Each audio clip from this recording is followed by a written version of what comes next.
Hi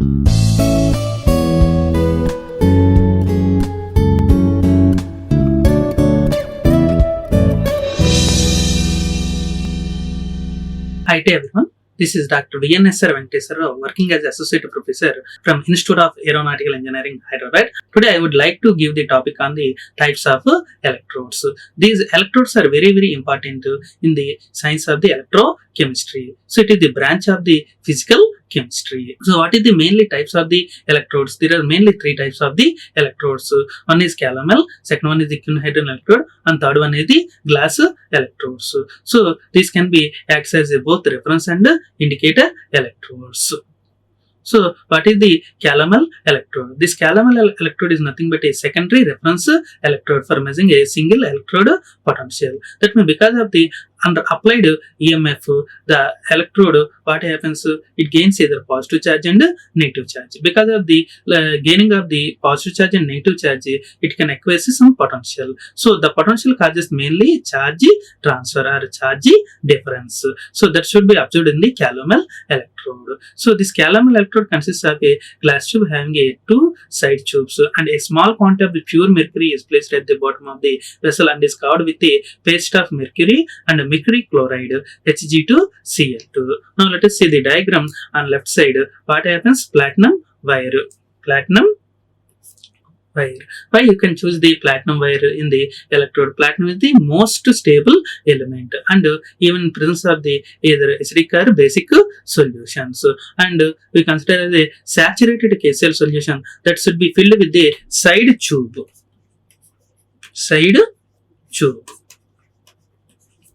And at the bottom we observe the mercury chloride solution and mercury paste, and at bottom what happens? Solid mercury is present. So now why you can choose this type of the components in these electrodes? First one is the platinum wire. So platinum wire we choose the why? Because platinum is the most stable element. According to electrochemical series.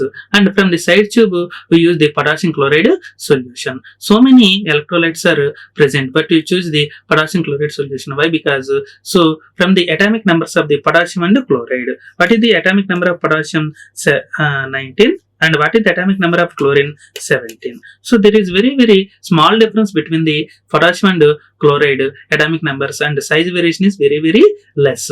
So you can choose the potassium chloride is the best electrolyte for maintaining the conditions in the calomel electrode. And what is the condition for the saturated? Saturated means the solubility product should be equal to the ionic product. So this is the conditions for the saturation. And final one, you can choose the mercury chloride and mercury paste placed at the bottom of the electrode. So this calomel electrode KCl solution of known concentration is filled through the side tube, which helps to make the connection through a salt bridge with the other electrode, which potential has to be determined. That means it can be used as a reference electrode, and it is connected with the indicator electrode. So indicator electrode means that indicates the potentials present in the analyte solution. That means the potential of the electrode is unknown. So that unknown potential can be determined by this reference electrode. So this reference electrode having a known potential. The potential of the calomel electrode depends upon the concentration of the potassium chloride solution. And a platinum wire is sealed into a glass tube as shown in the figure, which is contact with the mercury and mercury electrolyte solution as mercury chloride solid and KCl saturated solution. So this is the cell representation. Mercury present in the mercury chloride solid and potassium chloride present in a salt saturated solution. So this calomel electrode takes place, the reduction reaction takes place at the half cells.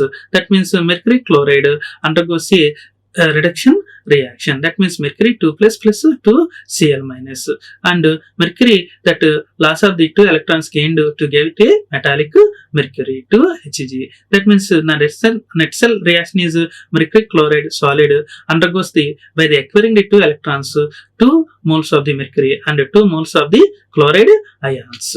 At 25 degrees centigrade, what happens for saturated KCl solution? The electrode potential is 0.24 0.515 volts. For one normal KCl solution, the standard reduction potential is the 0.28 volts. For 0.1 normal solution, the reduction potential is 0.338 volts. That means from these three points, we understand whenever the concentration of the electrolyte changes at same temperature, the reduction potential also changes. For saturated KCl solution, 0.2415 volts. For one normal KCl solution, 0.28 volts. For 0.1 normal solution, the potential will be 0.338 volts. That means whenever the concentration or normality changes present in the KCl from the side tube of the calomel electrode, their potential also changes. This is very, very important. Whenever the concentration changes, the reduction potential also changes. And let us see what are the merits and demerits of the calomel electrode. That means the concentration of the chloride ions remains the constant and potential of the electrode remains constant with the temperature. That means there is no effect of the temperature on the potential of the electrode, and it can easily takes place both oxidation and reduction reactions can be carried out easily from one place to another place, and the construction is to be simple and easy to maintain the potential of the electrode, and it is a practical electrode, and single electrode potential can be measured accurately, and based on the cost it is very, very inexpensive, and pH can be measured by combining with hydrogen or quinhydron and glass electrodes. So that means this can be acts as a reference electrode, while parallelly this quinhydron electrode and glass electrodes can be acts as a indicator electrodes. So this is the merits of the calomel electrode. And let us see what are the demerits of this calomel electrode. Solubility of the KCl is very, very sensitive. That means you can maintain the constant concentration of the potassium chloride solution, and KCl has to be replaced from time to time after the completion of the chemical reactions done by the calomel electrode. So if it is needed, it will be changes from time to time. Then only we can maintain the constant concentration of the potassium chloride solution. And final one, the mercury is the toxic element and poses so many health hazards. So that means while doing the practicals with the calomel electrode, because of the presence of the mercury, it should be taken care by the analyst. And the next one is the quinhydron electrode. The quinhydron electrode is represented as a platinum and quinone plus hydroquinone plus with the hydroxy small H3O plus. That means quinone with the structure is nothing but a benzene ring and having the two double bond O groups, and whereas the hydroquinone nothing but those oxygen groups are replaced by the OH groups, and the formula of the quinone is the C6H4O2, and this undergoes the reduction reaction. That means by the gain of the two electrons to get a hydroquinone, and formula of the hydroquinone is the C6H6O2. So quinhydron is the mixture of an equimolar amounts of the quinone and hydroquinone, so that the ratio of the concentration of the Q and H2Q, that means quinone and hydroquinone, is maintained as a unity. So quinhydron electrode is mainly bronze colored needle and shaped crystalline powdered substance, and this quinhydron electrode is frankly soluble in water and acids but more soluble in the bases.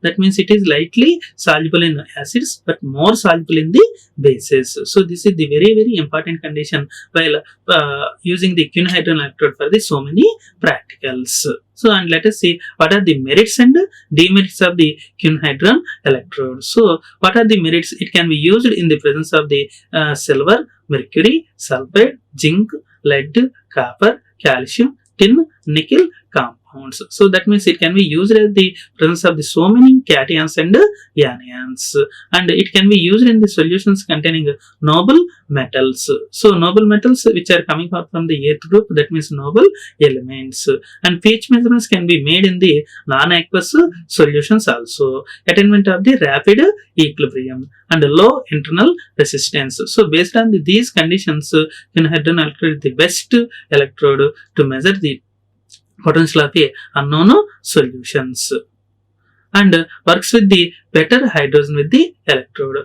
and it should be very, very simple, highly accurate, and it gives the rapid response. And based on the quinhydron electrode, the errors will be very, very minute errors. That means considered as a free of errors due to non-reducing gases and the absence of the salts. And setup of the quinhydron electrode is very, very easy. Temperature coefficient to electromotive force dE by dt is very, very small. And let us see what are the demerits of the quinhydron electrode. That means oxidizing or reducing agents affect the potentials. That means while taking the any type of the oxidizing or reducing agents, for example, oxidizing agents are potassium permanganate. So in the presence of those salts, they can affect the potential, and it can be used in the solutions pH less than 8. pH less than 8. At higher pH values, what happens? That is more alkaline solutions, errors will be gradually increases. That means the potential electrode is be affected by the some extent of the by all salts and even non-electrolytes. This effect is known as the salt effect. That means the potential affected in the quinhydron electrode presence of the non-electrolytes or non-electrolytes is nothing but a salt effect. So this can be employed for the measurements in the solutions of the proteins. So and equilibrium should be altered, not stable for a long time greater than the 30 degree centigrade. That means it should be stable at the only room temperature but not at 30 degree centigrade. Cannot be used in the large concentrations of the salts. That means salts concentration should be maintained with the limited range, and solution should be free from the oxidizing and reducing agents.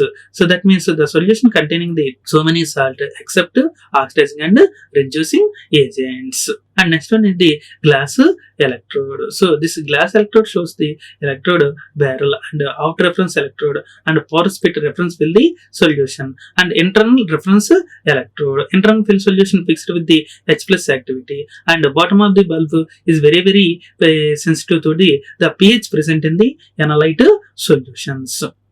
In 1999, Fritz Haber and Jed Clemens introduced the glass electrode. So those are the first scientists to introduce the glass electrode. This glass electrode consists of a tin walled nearby 0.005 centimeters thin glass bulb. That means very thin glass, and the glass must be corning with containing the 72% of silica dioxide and 22% of the sodium oxide and 6% of the calcium oxide. So out of the silica dioxide percentage high and the calcium oxide percentage less. So because of the stability purpose, we maintain the silica is more and calcium is less. The glass in the glass bulb acts as a membrane, and it has relatively low melting point and high electrical conductivity. So depends upon this electrical conductivity, it can maintain the equilibrium between the analyte solution and the bulb. So this gas electrode, the bulb containing the solution of a constant pH of the solution, and the solution is usually 0.1 molar solution. 0.1 molar solution. That means molarity is nothing but the number of the gram moles of the solute present in 1 liter of the solution. So this 1.1 molar solution can be prepared from the molarity formula. So molarity is equal to weight by gram molecular weight into 1000 by volume. Volume in ml. So this is the formula to prepare the molarity solutions, and this formula is also applicable to the solution present in the glass bulb in the glass electrode. That is 0.1 molar HCl solution, and a silver chloride electrode is also immersed partially into this solution. Then the electrode can be written as a silver chloride and separated by a membrane 0.1 molar HCl. That means a glass membrane. Alternatively, a platinum wire insert into a 0.05 molar potassium hydrogen thalate buffer solution, pH equal to the 4. That means buffer is nothing but to maintain constant pH of the solution while adding the either acidic or alkaline solution. In this case, we maintain the pH 4. pH 4 means we maintain the acidic media. That means acidic buffer solution saturated with the quinhydron can be mainly employed in the case of the glass electrode. So this glass electrode containing the two solutions of different pH values are separated by a glass membrane, and a potential is established across the membrane. That means at membrane what happens, equilibrium is attained. The magnitude of the potential developed depends on the difference in the pH of the two solutions. That means if the pH of the solutions is kept constant and the factor of the second solution is varying, the EMF of the glass electrode follows the equation E is equal to E naught plus 0.05916 pH. So this equation coming out from the Nernst equation.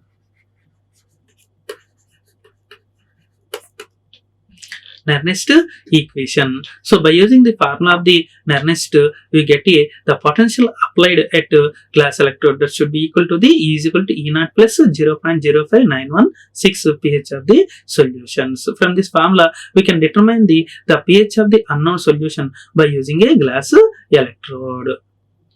So, and we see what are the merits and demerits of the glass electrode. Mainly, this glass electrode can be used in strong oxidizing solutions in which Kuhn-Heidron electrode cannot be used. That is the main defect present in the Kuhn-Heidron electrode. It can be applicable to so many elements excepting oxidizing agent and reducing agent. But by glass electrode, to avoid such problems, even it can be applicable to the oxidizing agents, especially strong oxidizing agents like potassium permanganate.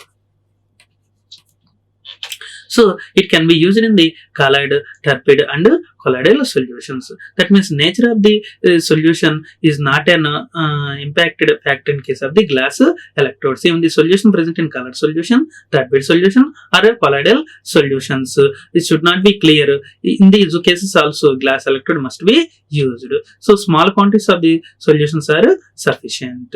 That means there is no need of the preparation of the sample solutions in large quantity. Even small quantities, just 20 to 30 ml should be sufficient for to determine the pH of the solution by using glass electrode. That means an accuracy of the 0.01 pH can be maintained without difficulty. So that is very, very important to maintain 0.01 pH, and it can be used in the presence of the metal ions or poisons.